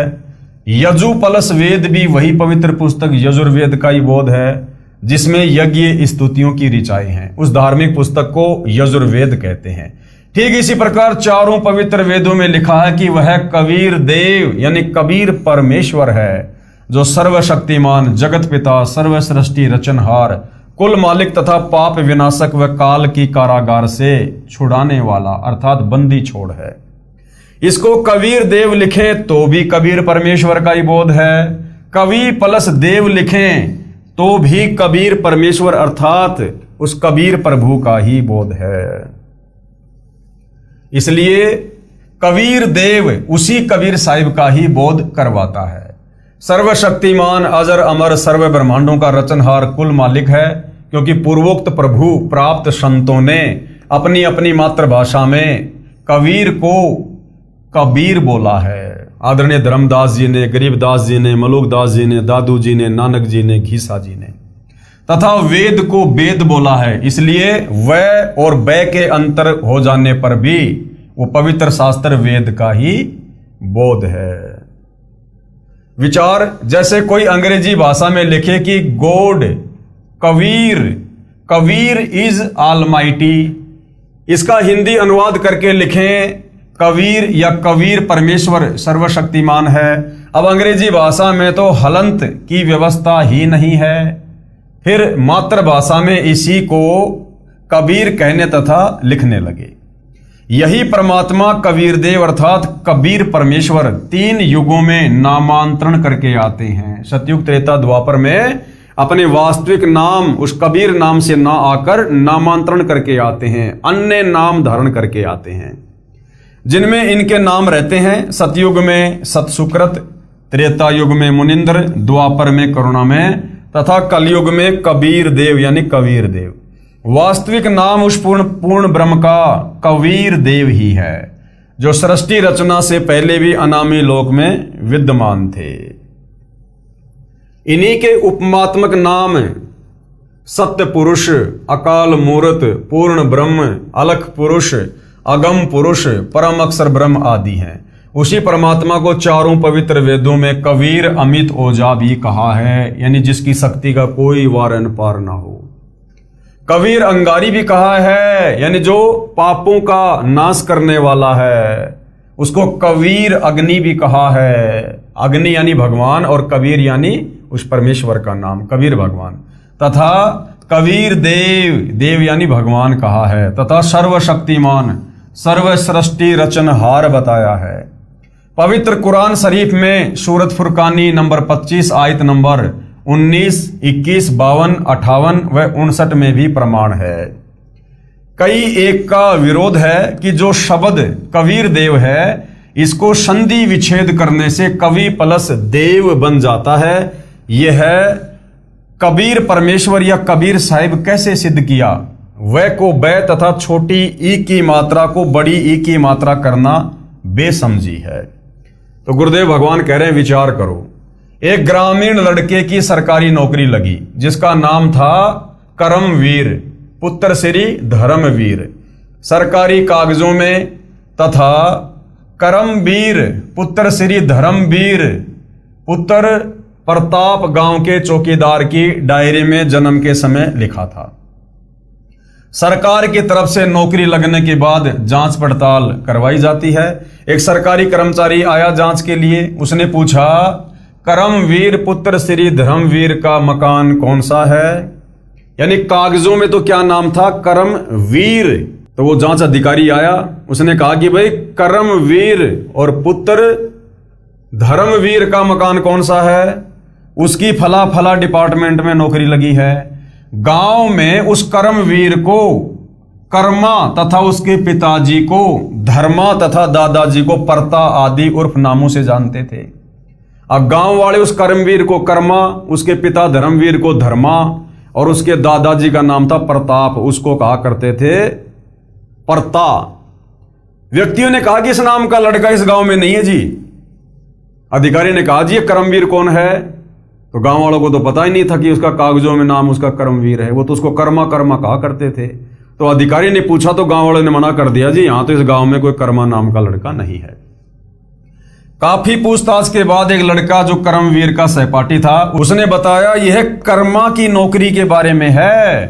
तब उस बच्चे ने बताया कि यही करमवीर उर्फ कर्मा तथा धर्मवीर उर्फ धर्मा ही है। फिर उस कर्मचारी को शंका उत्पन्न हुई कि करमवीर नहीं करमवीर है। उसने कहा चौकीदार की डायरी लाओ, उसमें भी लिखा था करमवीर पुत्र धर्मवीर पुत्र प्रताप। पूरा रैव व के स्थान पर बै तथा छोटी ई की मात्रा लगी थी। तो भी वही बच्चा करमवीर ही सिद्ध हुआ, क्योंकि गांव के नंबरदारों तथा प्रधानों ने भी गवाही दी कि बेशक मात्रा छोटी बड़ी या रै आधा या पूरा है, लड़का सही इसी गांव का है। तो जो महापुरुष कबीर परमात्मा को, जिनका वेदों में नाम है कबीर, जिसको सतलोक में अपनी आंखों से देख कर आए हैं, उन गांव के नंबरदार और उन प्रधानों की तरह यहां पर बिल्कुल कलम तोड़ गवाही दी है कि वेदों में जिसका नाम कबीर है, कवि है, वो कबीर साहिब ही है, वो कबीर भगवान ही है। सरकारी कर्मचारी ने कहा नंबरदार अपने हाथ से लिख दे। नंबरदार ने लिख दिया, मैं करमवीर पुत्र धर्मवीर को जानता हूं जो इस गांव का वासी है, और हस्ताक्षर कर दिए। बेशक नंबरदार ने वीर में छोटी ई की मात्रा तथा कर्म में बड़े र का प्रयोग किया है, परंतु हस्ताक्षर करने वाला गांव का गणमान्य व्यक्ति है। किसी को कोई आपत्ति नहीं हो सकती क्योंकि नाम की स्पेलिंग गलत नहीं होती। तो इसी प्रकार चाहे वेदों को कोई माने या ना माने, लेकिन जिन महापुरुषों ने परमेश्वर को अपनी आंखों से सतलोक के सिंहासन पर बैठा हुआ देखा है, उन्होंने आकर जो गवाही दी है भाई उसको मानना पड़ेगा, और उसी को मानकर आज हम इतने दृढ़ हैं। ठीक इसी प्रकार पूर्ण परमात्मा का नाम सरकारी दस्तावेज यानी वेदों में कबीर देव है, परंतु गांव यानी इस पृथ्वी पर अपनी अपनी मातृभाषा में कबीर, कबीर, कबीरा, कबीरन आदि नामों से जाना जाता है। इसी को नंबरदारों यानी आंखों देखा विवरण वाणी में ठोक कर गवाही देते हुए आदरणीय पूर्वोक्त संतों ने यानी गरीबदास जी ने, नानक जी ने और गीसा जी ने, मलुकदास जी ने, इन्होंने कलम तोड़ गवाही दी है। उन्होंने कबीर देव को हक्का कबीर, सत कबीर, कबीरा, कबीरन, खबीरा, खबीरन आदि लिखकर हस्ताक्षर कर रखे हैं। वर्तमान यानी सन 2006 से लगभग 600 साल पहले जब परमात्मा कबीर जी यानी कबीर देव जी स्वयं प्रकट हुए थे, उस समय सर्व सदग्रंथों का वास्तविक ज्ञान लोकोक्तियों, दोहों, चौपाइयों, शब्दों अर्थात कविताओं के माध्यम से साधारण भाषा में जन साधारण को बताया था। यानी 650 साल पहले जब परमात्मा बनारस के काशी में आए थे, उस तत्व ज्ञान को उस समय के संस्कृत भाषा व हिंदी भाषा के ज्ञाताओं ने यह कहकर ठुकरा दिया कि कबीर जी तो अशिक्षित है, इसके द्वारा कहा गया ज्ञान व उसमें उपयोग की गई भाषा व्याकरण दृष्टिकोण से ठीक नहीं है, जैसे कबीर जी ने कहा है। अब भाई और बहनों, ये जो व्याकरण है, इस व्याकरण की आवश्यकता परमात्मा को नहीं है। इस व्याकरण की आवश्यकता इन वेदों के ज्ञान को समझने के लिए यहाँ के विद्वानों को पड़ी है। व्याकरण को जन्म भगवान ने नहीं दिया, ये व्याकरण इन वेदों के ज्ञान को समझने के लिए यहाँ के संस्कृत के विद्वानों ने बनाई है। तो व्याकरण का ज्ञान गलत हो सकता है, लेकिन वेदों का ज्ञान जो पूर्ण परमात्मा कबीर जी के द्वारा दिया गया है वो गलत नहीं हो सकता। तो कबीर परमेश्वर कहते हैं कि कबीर वेद मेरा भेद है, मैं ना वेदों के माही, और जौन वेद से मैं मिलूं ये वेद जानते नाही। या परमात्मा ने वेद नहीं बल्कि वेद लिखा है, तो वेद भी वेद का ही प्रतीक है। भावार्थ, परमेश्वर कबीर बंदी छोड़ जी ने कहा है कि जो 4 वेद हैं ये मेरे विषय में ही ज्ञान बता रहे हैं, परंतु इन 4 वेदों में वर्णित विधि द्वारा मैं यानी पूर्ण ब्रह्म यानी कबीर प्राप्त नहीं हो सकता। जिस वेद यानी सवसम वेद अर्थात सूक्ष्म वेद में मेरी प्राप्ति का ज्ञान है, उस वेद को 4 वेदों के ज्ञाता नहीं जानते। अब जिस सूक्ष्म वेद को परमात्मा यहां आकर लिखवाते हैं, उस वेद को ये नकली काल प्रेरित साधु संत नहीं मानते। और यहां के जो 4 वेद हैं जिनको ये सत्य मानकर बैठे हैं, इनमें पूर्ण परमात्मा का पूर्ण मार्ग नहीं है। उसको 4 वेदों के ज्ञाता नहीं मानते, यानी सूक्ष्म वेद को। इस वचन को सुनकर उस समय के आचार्य जन कहते थे कि कबीर जी को भाषा का ज्ञान नहीं है। देखो, वेद को वेद कहा है। अब भाई और बहनों, आज हिंदुस्तान में जितने भी हिंदू हैं, आप किसी से भी वेदों का जिक्र करो, आपको 99% लोग वेद ना बोलकर वेद बोलेंगे। वेद वेद बोलेंगे, वेद ना कि वेद। तो क्या उनका भावार्थ वेद नहीं है? अगर वो वेद बोल रहे हैं तो भी उनके कहने का भावार्थ वेद ही है। नहीं का ना ही कहा है, ऐसे व्यक्ति को शास्त्रों का क्या ज्ञान हो सकता है? इसलिए कबीर जी मिथ्या भाषण करते हैं, इसकी बातों पर विश्वास नहीं करना। स्वामी दयानंद जी ने सत्यार्थ प्रकाश समोल्लास 11 पेज नंबर 306 पर कबीर जी के विषय में यही कहा है। वर्तमान में मुजदास यानी सतगुरु रामपाल जी के विषय में विज्ञापनों में लिखे लेख पर आर्य समाज के आचार्यों ने यही आपत्ति व्यक्त की थी कि रामपाल जी को हिंदी भाषा भी सही नहीं लिखनी आती, वह को वह लिखता है, छोटी बड़ी मात्राओं को गलत लिखता है, कोमा व हलंत भी नहीं लगाता, इसका ज्ञान कैसे सही माना जाए? विचार, किसी लड़के का विवाह एक सुंदर सुशील युवती से हो गया। उसने साधारण वस्त्र पहने थे, मेकअप यानी हार श्रृंगार नहीं कर रखा था। उसके विषय में कोई कहे कि यह भी कोई विवाह है, वधू ने मेकअप हार श्रृंगार आभूषण आदि तो पहना ही नहीं है। अब विचार करो, विवाह का अर्थ है पुरुष को पत्नी प्राप्ति। यदि मेकअप श्रृंगार नहीं कर रखा तो वांछित वस्तु प्राप्त है, यदि श्रृंगार कर रखा है लड़की ने तो भी बुरा नहीं किया, परंतु एक श्रृंगार के अभाव से विवाह को ही नकार देना कौन सी बुद्धिमता है? तो ये छोटी मोटी मात्राएं, हलंत वगैरह, छोटी बड़ी ई ऊ की मात्रा, ये अटपट करके आप कबीर भगवान को भगवान होने से नकार नहीं सकते। ठीक इसी प्रकार परमेश्वर कबीर बंदी छोड़ तथा सतगुरु रामपाल जी भगवान द्वारा दिया तत्व ज्ञान है, वास्तविक ज्ञान प्राप्त है। यदि भाषा में श्रृंगार का भाव अर्थात मात्राओं व हलंतों की कमी है तो विद्वान पुरुष इनको ठीक करके पढ़ लो भाई। इसी तरह इस उलझी हुई ज्ञान गुत्थी को सुलझाया जाएगा। इसमें भाषा तथा व्याकरण की भूमिका क्या है? स्वामी दयानंद सरस्वती जी ने अपने द्वारा रचे पवित्र उपनिषद सत्यार्थ प्रकाश के 7वें समोल्लास में पेज नंबर 217, 212 अजमेर से प्रकाशित तथा पेज नंबर 173 दीनानगर दयानंद मठ पंजाब से प्रकाशित उसमें लिखा है। उसका भावार्थ है कि ब्रह्म ने यानी इस काल ने वेदवाणी 4 ऋषियों में जीवस्त रूप से बोले। जैसे लग रहा था कि ऋषि वेद बोल रहे थे, परंतु ब्रह्म बोल रहा था तथा ऋषियों का मुख प्रयोग कर रहा था। जीवस्त रूप का भावार्थ है जैसे ऋषियों के अंदर कोई और जीव स्थापित होकर बोल रहा हो। जैसे महाभारत युद्ध के समय इस काल ब्रह्म ने श्री कृष्ण जी के शरीर में जीवस्त होकर यानी प्रवेश करके गीता ज्ञान बोला। बाद में उन ऋषियों को कुछ मालूम नहीं कि क्या बोला, जैसे बाद में श्री कृष्ण जी को नहीं पता कि मैंने गीता ज्ञान में क्या बोल दिया और क्या लिखा। जैसे कोई प्रेत आत्मा किसी के शरीर में प्रवेश करके बोलती है, उस समय लग रहा होता है कि शरीर वाला जीव ही बोल रहा है, परंतु उस प्रेत के निकल जाने के बाद उस शरीर वाले जीव को कुछ मालूम नहीं होता कि मैंने क्या क्या बोला था। इसी प्रकार बाद में ऋषियों ने वेद भाषा को जानने के लिए व्याकरण यानी निघटु आदि की रचना की, जो स्वामी दयानंद जी के शब्दों में सत्यार्थ प्रकाश तीसरे समोल्लास पेज नंबर 80 अजमेर से प्रकाशित तथा पृष्ठ 64 दीनानगर पंजाब से प्रकाशित में पवित्र चारों वेद ईश्वर के द्वारा बनाए होने से निप्रभात हैं। वेदों का प्रमाण वेद ही है। चारों ब्राह्मण व्याकरण निघटु आदि ऋषियों कृत होने से त्रुटि युक्त हो सकते हैं। उपरोक्त विचार स्वामी दयानंद जी के हैं। यानी आर्य समाज के प्रवर्तक दयानंद जी का भी यही कहना है कि वेदों का जो ज्ञान है वो भगवान के द्वारा दिया गया ज्ञान है, जिसमें कोई कमी नहीं है। लेकिन आगे चलकर ऋषियों को जो वेदों का ज्ञान समझ में नहीं आया तो उन्होंने व्याकरण को उत्पन्न किया। तो ऋषि जी कह रहे कि व्याकरण में त्रुटि हो सकती है, जो वेदों को समझने के लिए ऋषियों ने बनाई थी, परंतु जो वेद ज्ञान है जो परमात्मा के द्वारा दिया गया है उसमें कोई त्रुटि नहीं है।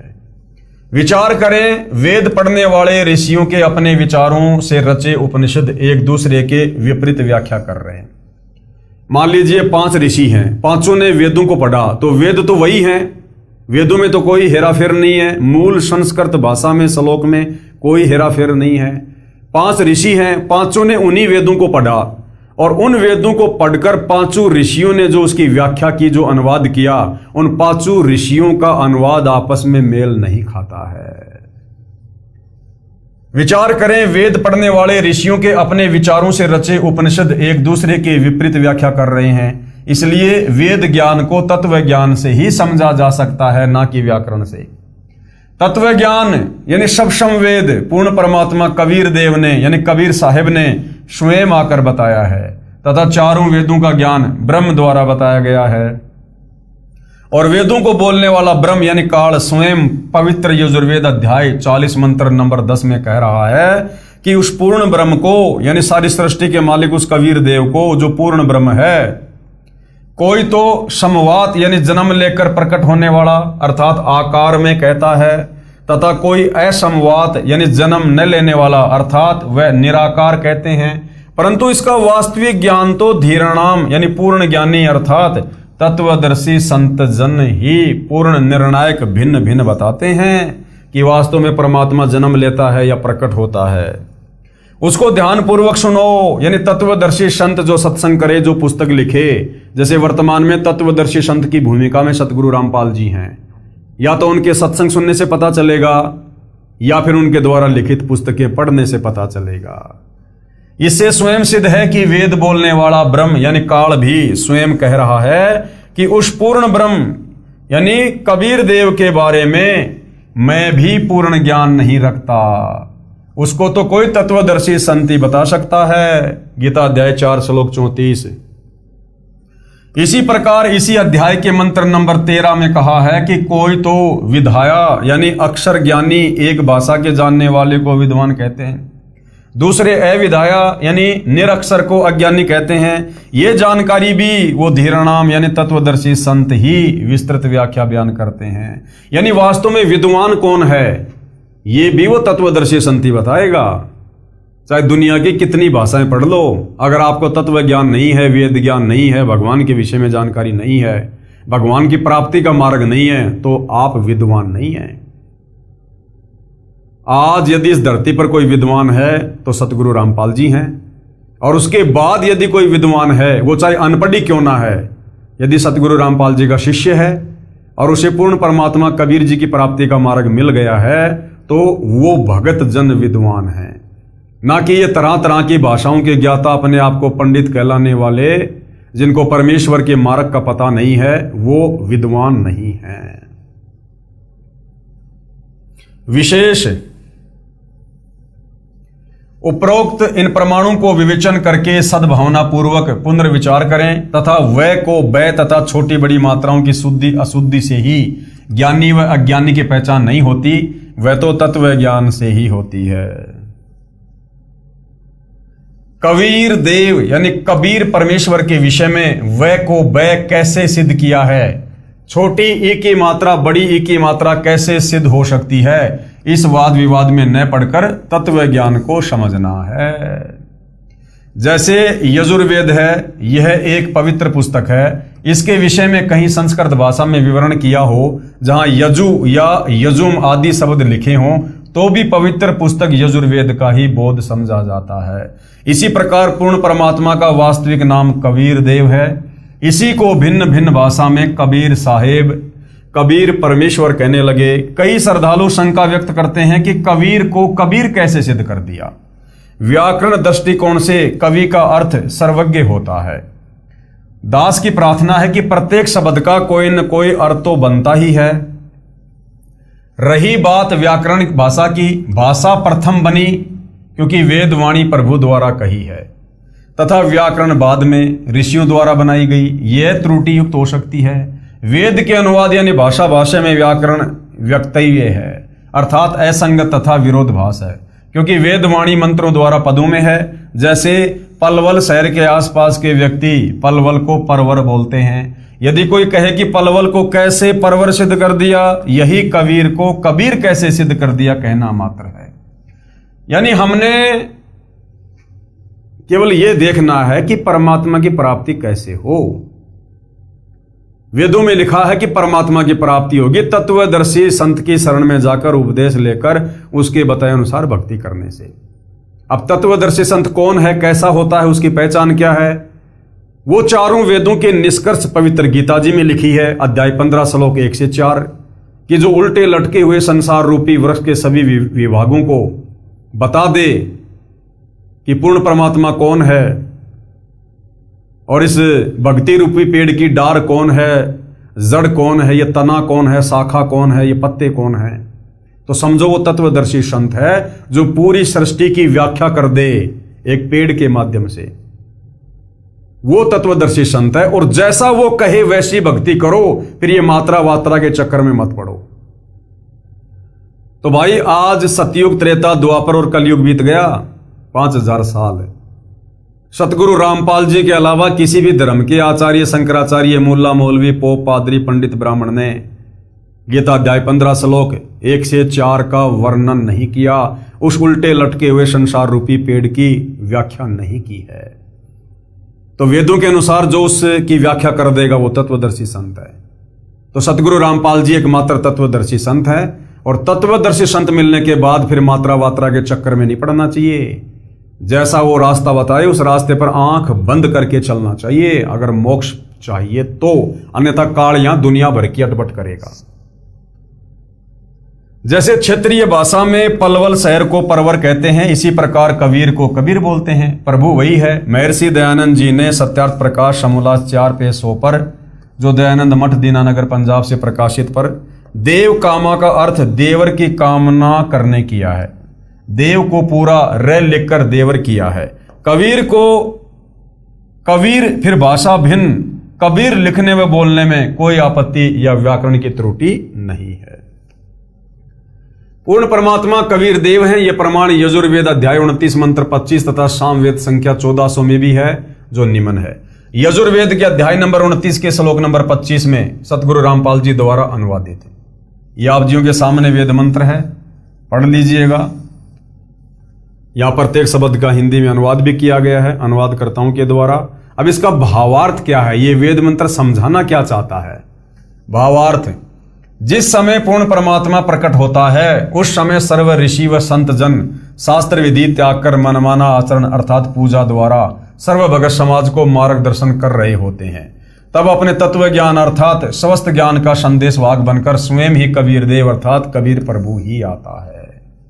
जैसे परमात्मा सतयुग में आए, उससे पहले काल प्रेरणा से मनु जैसे विद्वान कहलाने वाले लोग पूरे समाज को शास्त्र विरुद्ध ज्ञान पर लगाए हुए थे, भगवान को निराकार साबित करके रखे हुए थे, वेद विरुद्ध ज्ञान दिया हुआ था।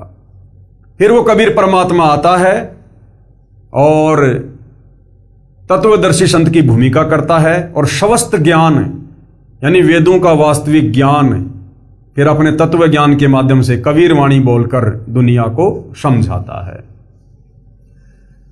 संख्या नंबर 14 सामवेद उतारचिक अध्याय नंबर 12 खंड नंबर 3 श्लोक नंबर 5 सतगुरु रामपाल जी द्वारा अनुवादित यानी भाषाभाष से। ये साफ साफ लिखा हुआ है, श्लोक आप जियों के सामने है, प्रत्येक का हिंदी में अर्थ है। भावार्थ है, जैसे यजुर्वेद अध्याय 5 मंत्र 1 में कहा है कि अग्ने तनु अशी यानी परमेश्वर सह शरीर है। विष्णवे तवा सोमस्य तनु असी उस अमर प्रभु का पालन पोषण करने के लिए अन्य शरीर है जो अतिथि रूप में कुछ दिन संसार में आता है। तत्व ज्ञान से अज्ञान निद्रा में सोए प्रभु प्रेमियों को जगाता है। वही प्रमाण इस मंत्र में है कि कुछ समय के लिए पूर्ण परमात्मा कबीर देव अर्थात कबीर प्रभु अपना रूप बदलकर सामान्य व्यक्ति जैसा रूप बनाकर पृथ्वी मंडल पर प्रकट होता है तथा कबीर वचनानी सनसन अर्थात कबीर वाणी बोलता है जिसके माध्यम से तत्व ज्ञान को जगाता है तथा उस समय महर्षि कहलाने वाले चतुर प्राणी मिथ्या ज्ञान के आधार पर शास्त्र विधि अनुसार सत्य साधना रूपी अमृत के स्थान पर शास्त्र विधि रहित पूजा रूपी मवाद को श्रद्धा के साथ आचमन अर्थात पूजा करवा रहे होते हैं। उस समय पूर्ण परमात्मा स्वयं प्रकट होकर तत्व ज्ञान द्वारा शास्त्र विधि अनुसार साधना का ज्ञान प्रदान करता है। पवित्र ऋग्वेद के निम्न मंत्रों में भी पहचान बताई है कि जब वह पूर्ण परमात्मा कुछ समय संसार में लीला करने आता है तो शिशु रूप धारण करता है। उस पूर्ण परमात्मा की परवरिश अधन्य धेनव यानी कवारी गाय द्वारा होती है। फिर लीलावत बड़ा होता है तो अपने पाने व सतलोक जाने अर्थात पूर्ण मोक्ष मार्ग का तत्व ज्ञान यानी कबीर गिर भी कबीर वाणी द्वारा कविताओं द्वारा बोलता है जिस कारण से प्रसिद्ध कवि कहलाता है। परंतु वह स्वयं कबीर देव पूर्ण परमात्मा ही होता है जो तीसरे मुक्ति धाम सतलोक में रहता है। कहां प्रमाण है? ऋग्वेद मंडल 9 सूक्त 1 मंत्र 9 तथा सूक्त 96 मंत्र 17 से 20 में। ऋग्वेद मंडल 9 सूक्त 1 मंत्र 9 अभि इम अधन्या उत शृणंती धेनव शिशुम सोम इंद्रायम पातवे अभि इमम अधन्या उत शृणंती धेनव शिशुम सोमम इंद्राय पातवे। प्रत्येक शब्द का अनुवाद है, हम सीधा इसके भावार्थ पे चलते हैं। भावार्थ है, पूर्ण परमात्मा अमर पुरुष जब लीला करता हुआ बालक रूप धारण करके स्वयं प्रकट होता है उस समय कवारी गाय अपने आप दूध देती हैं जिससे उस पूर्ण प्रभु की परवरिश होती है। तो वेद में बिल्कुल साफ साफ लिखा है कि जब वो कबीर परमात्मा लीला करने के लिए यहां पर तत्व ज्ञान देने के लिए हम भटकी हुई आत्माओं को सतलोक का मार्ग बताने के लिए स्वयं शिशु रूप में प्रकट होता है उस समय कबीर परमेश्वर के बाल्यकाल में परवरिश की लीला कवारी गाय के दूध से होती है। और सतयुग में कबीर परमात्मा सत सुकृत ऋषि के नाम से शिशु रूप में प्रकट हुए और उस समय परमेश्वर ने अपनी परवरिश की लीला की जिम्मेदारी एक निसंतान दंपत्ति एक विद्याधर नाम के ब्राह्मण और उसकी पत्नी दीपिका परमेश्वर ने उसके हाथ में सौंपी, उनको निमित्त बनाया और कवारी गाय के दूध से परमेश्वर की परवरिश हुई। ऐसा ही त्रेता युग में हुआ, ऐसा ही द्वापर में हुआ और ऐसा ही 650 साल पहले कलयुग में हुआ। तो भाइयों और बहनों, सतयुग में परमात्मा किस नाम से आए थे, किस प्रकार से अपनी लीला की, अपने तत्व ज्ञान का प्रचार प्रसार किया।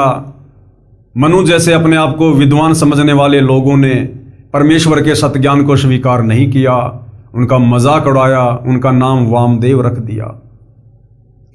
बहुत सारी आत्माओं को परमात्मा जी ने अपनी शरण में लिया, उनका उद्धार किया।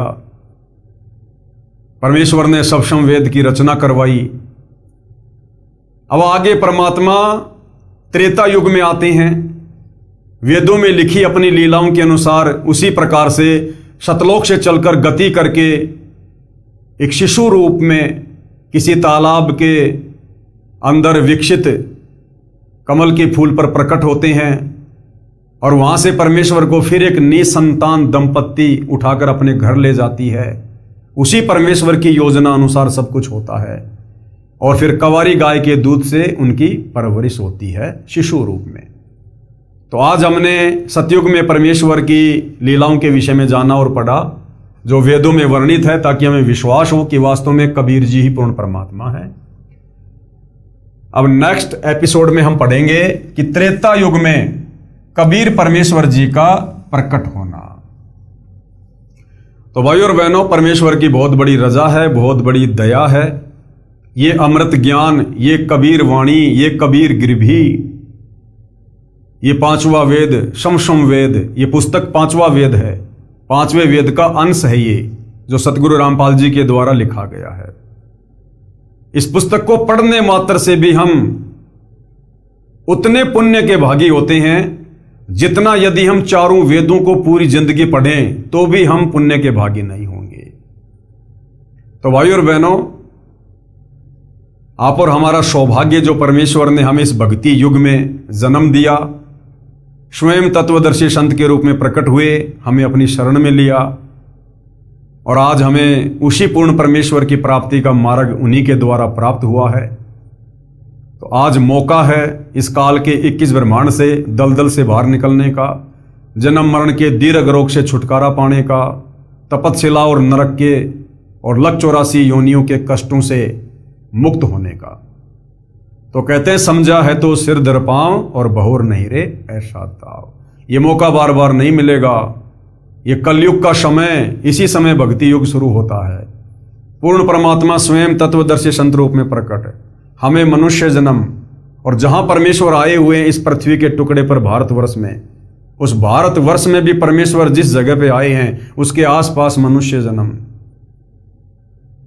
उसके बाद हमें उनकी शरण प्राप्त होना, उनका ज्ञान समझ में आ जाना और दृढ़ होकर भक्ति पर लग जाना, ये बिल्ली के भाग का छीका टूटा है। इस परम सौभाग्य को, परम दाव को यदि कोई ठुकरा देगा, उससे बड़ा निर्भागी प्राणी इस सृष्टि में कोई दूसरा नहीं होगा। ऐसी निकम्मी आत्माओं को फिर परमात्मा योगो योगो नहीं संभालता है। तो भाई और बहनों, हम तो प्रार्थना करेंगे, विनती करेंगे, आप परमेश्वर जी के सत्संग यूट्यूब पर जी भरकर सुनिए, सारे प्रमाण अपने धर्मशास्त्रों से मिलाइएगा। यदि आपको कोई भी त्रुटि लगे तो हमें बताइएगा। हालांकि त्रुटि के लिए तो कोई गुंजाइश गुरुदेव ने छोड़ी नहीं है। अगर त्रुटि होगी तो वो आपकी नासमझी की होगी। तो भाई और बहनों, जनता की अदालत में मामला चल रहा है, जनता अध्यात्म में रुचि ले रही है। सतगुरु रामपाल जी सर्व धर्मशास्त्रों से प्रमाणित करके जनता को दिखा रहे हैं कि वास्तव में सुप्रीम गॉड कबीर जी ही हैं और उन्हीं की भक्ति करने से हमारी आत्मा का कल्याण होगा, जन्म मरण का रोग समाप्त होगा। तो आज के एपिसोड में केवल इतना ही। कल परमेश्वर की महिमा में फिर हाजिर होंगे।